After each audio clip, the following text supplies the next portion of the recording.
Assalamualaikum warahmatullahi wabarakatuh. Oke, saudara-saudariku, jumpa lagi dengan saya di channel Joni Iswahyudi. Oke guys, di video kali ini kita akan membahas tentang mega proyek besar Presiden Jokowi yang akan membuat Indonesia maju di masa depan. Jadi, negara tetangga iri, proyek terbesar masa depan Jokowi buat Indonesia makin maju dan desain dunia. Ini proyek apa aja guys yang buat tetangga kita jadi iri, ya kan? Oke guys, langsung saja kita simak videonya. Jangan lupa ikutin sampai selesai agar tidak gagal fokus dan gagal paham. Oke, let's go to video. Halo Medikers. Setelah menuntaskan beberapa proyek besar selama masa jabatannya, kali ini Presiden Jokowi kembali membuat heboh. Dengan beberapa rencana pembangunan mega proyek masa depan yang sangat modern. Apa saja mega proyeknya dan kapan proyek ini akan rampung? Mari kita bongkar. Mari kita bongkar guys, kita lihat bersama. Yang pertama, kita mulai dengan mega proyek pemindahan ibu kota negara. Di tahun 2022, IKN, guys. Proyek yang bernama Ibu Kota Negara Nusantara ini kian nyata. Proyek ini memasuki babak baru pasca ditetapkannya Rancangan Undang-Undang Ibu Kota Negara atau RUU IKN menjadi Undang-Undang IKN dalam rapat paripurna DPR RI. Pembahasan UU ini terbilang cepat karena hanya menghabiskan waktu 43 hari, terhitung sejak 7 Desember 2021 hingga disahkan 18 Januari 2022. Dalam undang-undang ini tertulis bahwa IKN Nusantara akan dibangun di Penajam Pasar Utara, Kalimantan Timur.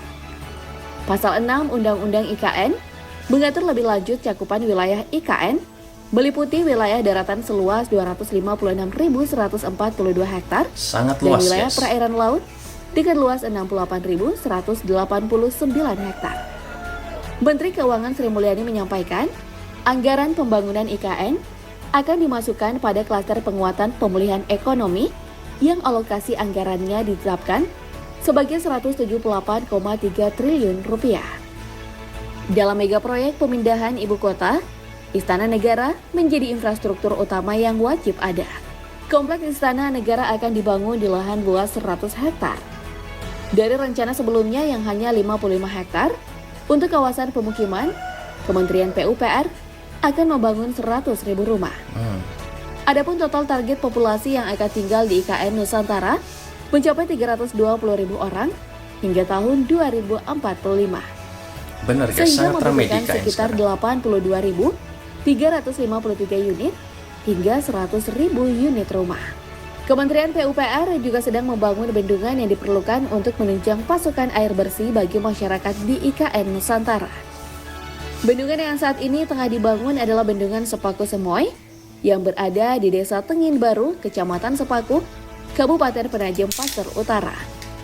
Bendungan ini telah dimulai konstruksinya sejak Juli 2020 dan nantinya akan rampung pada tahun 2023 mendatang. Bendungan yang memiliki daya tampung 10 juta meter kubik ini dapat memenuhi kebutuhan air baku dengan kapasitas 2.500 liter per detik, serta dapat mereduksi banjir sebesar 55%. Kementerian PUPR juga sementara mengerjakan proyek Jalan Lingkar Sepaku demi memperlancar akses dari Balikpapan ke pusat IKN. Jalan lingkar ini dirancang sepanjang 5,77 km, terbagi menjadi 3 segmen, yakni segmen 1 1,75 km, segmen 2 1,85 km, dan segmen 3 2,17 km.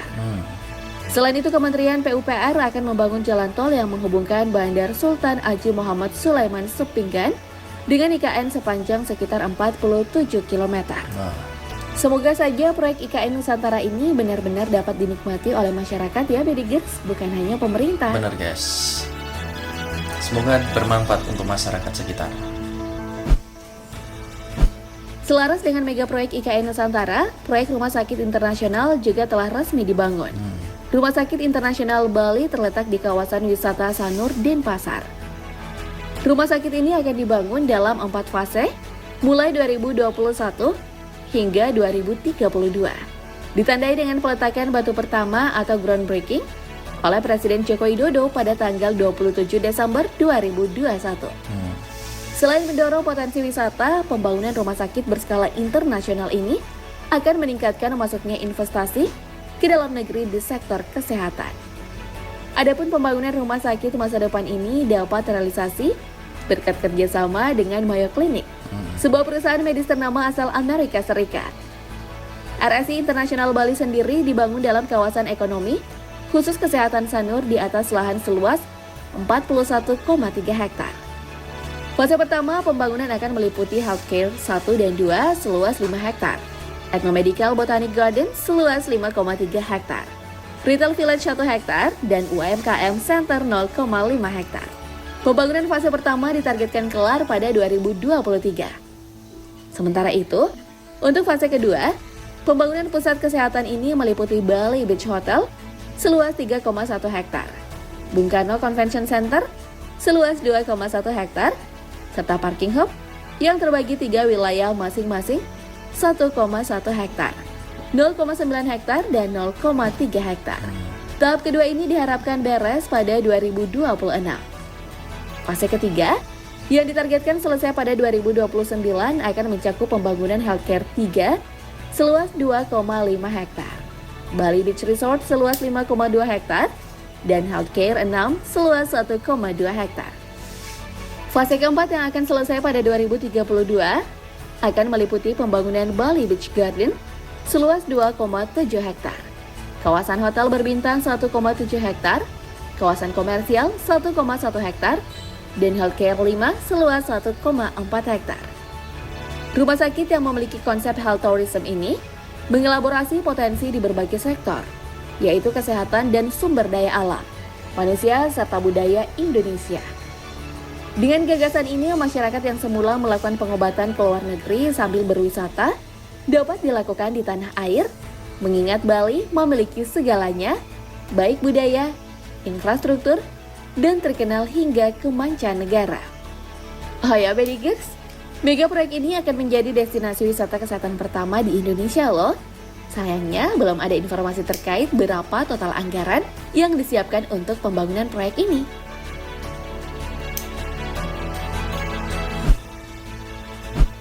Nah, selain destinasi wisata kesehatan pertama, pemerintah juga akan membangun tol bawah laut pertama di Indonesia.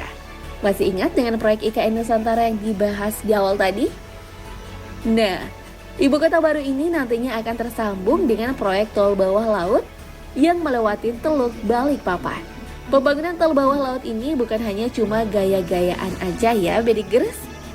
Tujuan utamanya adalah untuk melindungi kawasan lindung. Selain itu, kehadiran tol bawah laut juga bertujuan untuk memudahkan akses logistik. Agar memiliki jalan terdekat menuju proyek IKN untuk memudahkan proses pembangunan, panjang tol ini sekitar 47 km. Dan untuk panjang terowongannya diperkirakan mencapai 1 hingga 1,5 km. Tol bawah laut atau disebut juga sebagai submersible crossing ini akan menjadi penghubung antara Balikpapan dan Samarinda ke IKN Nusantara. Meskipun lokasi tepatnya masih disiapkan dan anggarannya juga belum ada dalam APBN 2022. Oke guys, jadi itu adalah mega proyek Jokowi yang akan membuat Indonesia maju di masa depan guys. Jadi yang sudah nyata yaitu pembangunan IKN. Sekarang pembangunan IKN memang lagi digeber-gebernya guys, dikebut terutama di Istana Presiden. Karena apa?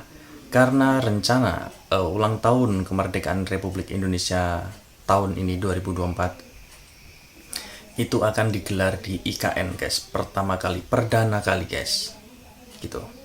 Jadi ini adalah proyek-proyek yang membuat negara-negara iri guys.